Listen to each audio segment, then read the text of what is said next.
Bueno, Daniel, el agradecido obviamente somos nosotros por tenerte aquí y tratar de entender un poquito cómo venís viendo esta cuestión, esta interna que se viene dando cada vez incluso más fuerte y va como bajando sus decibeles dependiendo del contexto, sobre todo entre el presidente Alberto Fernández y el bloque que lidera la vicepresidenta Cristina Fernández. Bueno, Fabián, hay una pequeña estrofa de la marcha peronista que dice: todos unidos triunfaremos. En realidad habría que reversionarla, que es: todos unidos sí vamos a triunfar. Ese es el problema. Hemos visto, bueno, los números, por ejemplo, una de las encuestas, que siempre hay que agarrarlas con pinzas. Las encuestas tienen muchos problemas metodológicos hoy, y sobre todo que la gente no contesta. Pero más allá de eso, hemos visto una de las más confiables es de la Universidad de San Andrés, y vemos que todos los líderes del oficialismo se caen a pedazos, tienen diferenciales de imagen, un balance de imagen de -50, -60 en el mejor de los casos, y la dirigente que está mejor, inclusive bastante mejor que el presidente, es la vicepresidenta, que en este momento tiene un índice de imagen negativa de 72 puntos. Toda la clase, hagamos esta aclaración, toda la clase política en general está muy mal. Sí. El único dirigente con un balance de imagen positivo, hay uno solo en la Argentina, que es Facundo Manes, aunque todavía tiene que hacerse conocer, todavía tiene un desconocimiento alto. Y después, bueno, los líderes que están arriba, Horacio Rodríguez Larreta, María Eugenia Vidal, digo, ninguno tiene un diferencial positivo. Así que digo, hecha esta aclaración, me parece que tiene que ver con un tema bastante estructural, que en este momento, más vale, a todos nos entretiene mucho y queremos analizar la política, pero el principal problema en este momento en Argentina, Fabián, sí, es la gobernabilidad. Es lo que está en primer plano, y cuando decimos gobernabilidad en Argentina, sobre todo es gobernar al dólar, que es donde tiene los problemas más grandes. Hemos visto Daniel Scioli, hoy flamante ministro de la Producción, sí, le da un reportaje a Jorge Fontevecchia y mencionó temas muy puntuales ahí. Por ejemplo, habló de los mecanismos, él en general habló de cuidar las pocas reservas que hay e involucrando los distintos organismos que tienen que ver con esto, que por ejemplo el Banco Central, y mencionó uno en particular que es la AFIP. Han salido casos estos días que están comentando mucho en las redes, que por ejemplo con este tema del cepo y la diferencia entre el valor del dólar blue y el oficial, se están exacerbando todos los mecanismos que tienen que ver con la sobrefacturación de importaciones. Están apareciendo, por ejemplo, un montón de detalles cuando se empieza a poner la lupa sobre algunas facturas, de que te están importando, dicen, no sé, una agenda para un regalo empresarial por $10.000, o bueno, lo estamos viendo con esta ola de recitales que están viniendo del extranjero. Habría que ponerle una lupa a todas esas cuentas, porque bueno, ¿qué pasa? Estos mecanismos sobre facturación de importaciones le abren la puerta a los agentes económicos, tal como en un escenario donde las reservas están prácticamente, el Banco Central está con el tanque vacío. Uno pone la lupa sobre esa factura y se da cuenta de que hay un montón de operaciones fraudulentas, donde hay empresas, actores económicos que se están haciendo de dólares oficiales alrededor de 120, 123 pesos, y los canalizan por el mercado blue o el mercado alternativo, que más o menos está pisando los 230 pesos. Así que bueno, eso yo te diría lo primero, Fabián, que te quería comentar, es como que el principal tema que en este momento está dando vueltas tiene que ver con la gobernabilidad, y obviamente eso exacerba no solo las internas dentro del oficialismo, sino que en un escenario de crisis es como Napoleón decía que todo soldado lleva en su mochila un bastón de mando. Bueno, en un escenario de crisis donde todo el tablero político se va atomizando y quizás se va a ir asemejando, va a ir rumbo a lo que fue 2003 con un líder, en aquel momento Carlos Menem, que ganó la primera vuelta con 23 puntos y 4 o 5 candidatos en un rango de más 5 menos 8. Bueno, eso exacerba, es como que todos se sienten en este momento con chances. Si vos le decís a un dirigente, no, bueno, mira, vos medís 10, medís 15, bueno, y te dicen, bueno, pero los otros no miden más de 20. Claro. Todos se sienten en este momento que, claro, que pueden ser, en el oficialismo, vos viste los candidatos, los nombres que suenan.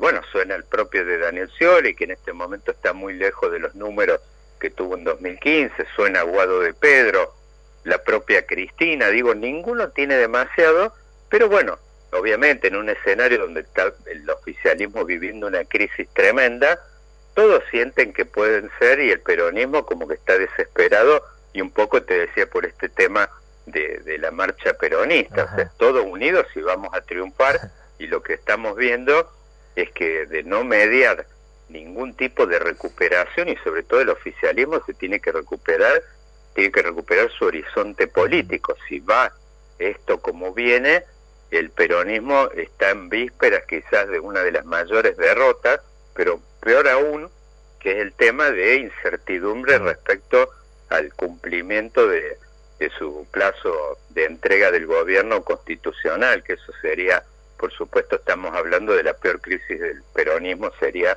prácticamente desde los años 70. Daniel, mencionaste en algún momento la cuestión de la gobernabilidad, lo sumo o lo entiendo también como una cuestión de falta de confianza, y pensando un poco en lo económico que bien trajiste a colación, ¿cómo afecta esto a los planes políticos económicos que pueda llegar a tener el gobierno a nivel nacional, internacional? Pienso un poco en el acuerdo con el fondo, pienso un poco con todo lo que se viene renegociando incluso con el Club de París. ¿Cómo nos afecta toda esta crisis de gobernabilidad, esta crisis de confianza a los objetivos que quiere el gobierno?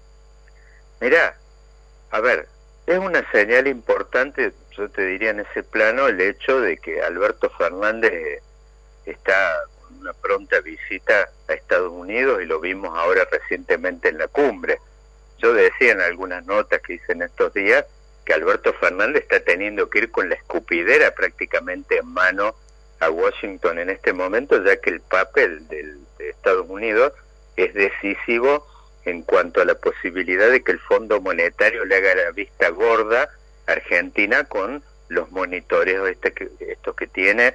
Acaba de aprobar uno, pero tiene por delante uno en septiembre, donde prácticamente no va a poder cumplir ni el compromiso que tuvo respecto al engrosamiento de la reserva, ni los compromisos que tuvo Argentina en cuanto al tema de reducir la emisión monetaria.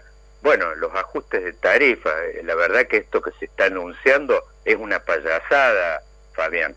Esto de que voluntariamente se inscriban, la verdad va a terminar esto envuelto, está diseñado para que esto termine va a terminar en una polémica que seguramente va a generar una marcha atrás. Está lejos del compromiso que se había tomado de ajuste de tarifas, lo que se está anunciando, pero más allá de eso, me parece que esto va a terminar en una dinámica que ya el gobierno lo hizo antes, con el tema de que se anotaron voluntariamente para quitar los subsidios a los sectores más ricos. Entonces,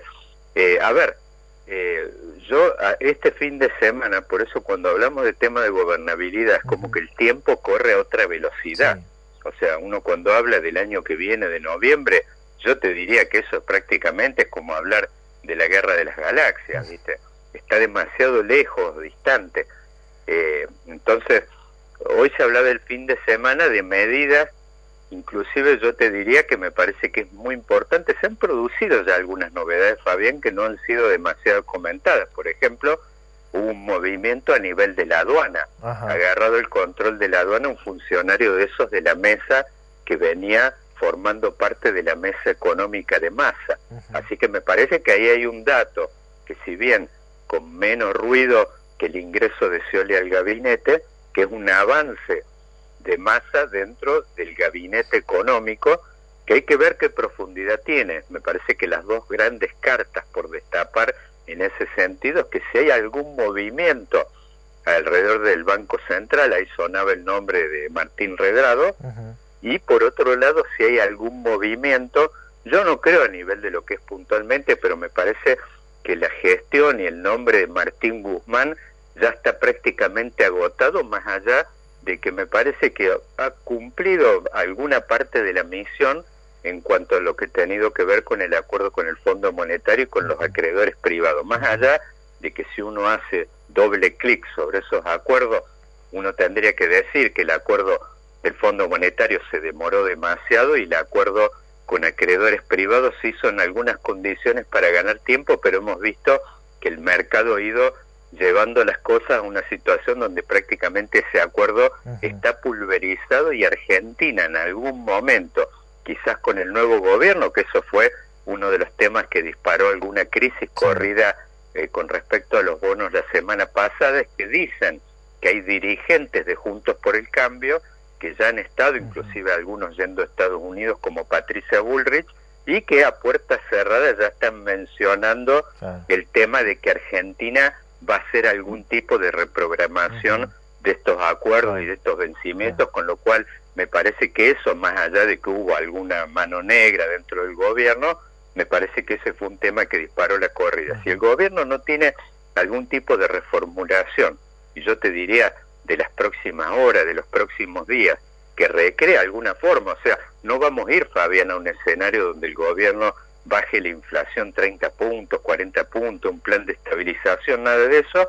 pero por lo menos un escenario donde dé alguna certeza respecto a algunas cosas, y por lo menos me parece que una certeza importante sería de que el programa económico ingresa en una curva descendiente de la inflación, aunque sea ir a un proceso eleccionario con la inflación subiendo directamente. Yo te diría que en este momento es muy posible que el oficialismo no logre pasar ni la primera vuelta. Eso obviamente exacerba las crisis y obviamente dispara todos estos temas que estamos conversando de peleas de las más graves dentro del gabinete. Daniel, Gustavo Gómez González quiere hacerte una pregunta. Sí, Gustavo, ¿qué tal? Buen domingo. ¿Qué tal? Buen domingo, Daniel. En este caso desde otra línea telefónica porque andamos por el interior. Pero quiero consultarle acerca de lo que usted mencionó de la llegada de Daniel Scioli al gabinete y de un dirigente que, bueno, tuvo su gestión en Brasil recientemente y que es una de las figuras que quiere presentarse como presidenciable, más allá de que hoy los números quizás no lo estén posicionando muy bien. Pero algunos colegas, periodistas, que siguen de cerca todo el movimiento en Casa Rosada, también algunos dirigentes políticos que por allí son los encargados de filtrar algún tipo de información, empezaron a mencionar de un ministro de producción con agenda propia, con una línea de trabajo que iba a ser un poco distinta o no preguntando tanto al presidente Alberto Fernández, con esa idea de tratar de posicionarse desde la gestión en este ministerio como un posible candidato a presidente. La pregunta concreta es, con la elección de Daniel Scioli y la idea que tiene Daniel Scioli de poder ser presidenciable, Alberto Fernández es como que renuncia a la posibilidad de una reelección tácitamente, aunque no lo diga y no lo confirme, porque ha dejado de hablar también de este tema en este último tiempo. ¿Le abre el camino a que aparezca otra figura para ser candidato a presidente y él dé un paso al costado? Sí, totalmente. No ha sido explicitado eso, pero lo supone el hecho de que la entrada de Scioli al gabinete no es ni más ni menos lo que a los que nos gusta el fútbol en una de esas en otros momentos ocasionaba cuando se hablaba de que lo llamaran a Tevez o a Riquelme. Son jugadores que la sola incorporación de ellos le cambia el diseño al equipo totalmente. Scioli no puede, pues él tiene una impronta propia. Sabemos que Scioli, más allá de que no tiene los números que tenía allá por 2015, es un dirigente que es ignífugo, es de amianto, o sea, no tiene una impronta absolutamente propia, que es un tema que en su momento generaba tanta rispidez dentro del kirchnerismo, porque sentían como que no lo podían manejar y les daba mucha incertidumbre respecto para dónde podía jugar. Así que sí, seguramente, Gustavo, es lo que estás un poco suponiendo, que esto implica una especie de, yo te diría, que no sé si ha sido disparado, yo te diría por el propio Alberto Fernández, sino simplemente sabemos de que Scioli había estado los días anteriores del ingreso al gabinete con Cristina. No podemos pero suponer ni de cerca de que este ingreso de Scioli al gabinete no ha sido avalado por la propia Cristina, y me parece que es un poco, yo te diría, el último ensayo, prácticamente. ¿Qué bala le quedaría? Es la última bala que está usando el gobierno prácticamente para tratar de recomponer esto, tratar de, digamos, de darle una tónica nueva, en el sentido de que ya no tiene medidas para ganar tiempo. Vimos como el gobernador de Tucumán, Juan Mansur, entró al gabinete y se diluyó su figura prácticamente en menos de 2 semanas o 30 días. Con Scioli no puede ocurrir lo mismo. Si ocurre, yo te diría prácticamente jugadas extra para hacer. La única que queda por delante sería el ingreso de Massa al gabinete, como en algún momento se comentó, pero lo cual sería además darle al gabinete características internas de inestabilidad enorme. Sabemos que el ingreso de Scioli al gabinete para Massa ha sido como soda cáustica. Hay resquemores de todo tipo, y no solo tienen que ver con temas personales, donde yo los temas personales en la política siempre los pongo en un segundo plano. Me parece que tienen que ver con el hecho simplemente de que son 2 líderes o 2 figuras que aspiran a lo mismo, y es lógico de que más allá de que sean inclusive hasta hermanos, van a terminar chocando entre ellos.